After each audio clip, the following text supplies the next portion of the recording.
College basketball will look much different for both the men's and women's games next year. Today, the NCAA announced major changes to improve the pace of play and the quality of games. We'll start with the men. The most significant change is the shot clock.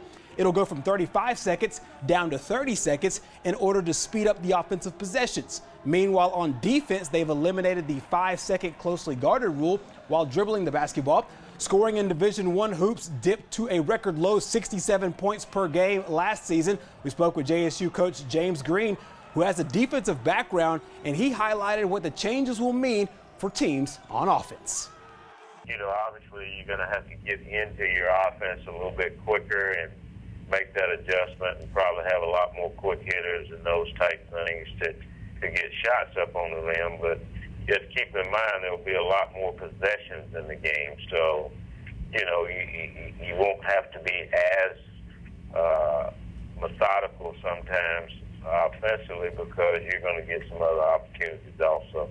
The big change in the women's game is the format. Instead of 2 20-minute halves, games will run in 4 10-minute quarters. In addition, teams will go into the bonus and shoot 2 free throws after the 5th team foul in each quarter.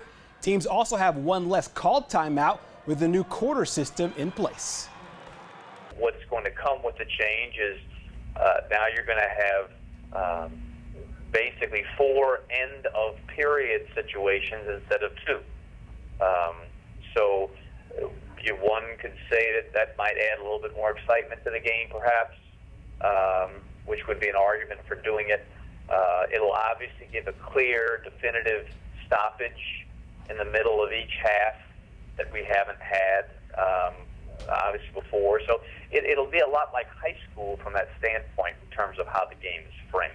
The NCAA will also put in 1 experimental rule for the NCAA tournament, giving guys, only the men, 6 personal fouls instead of 5 in the NCAA tournament.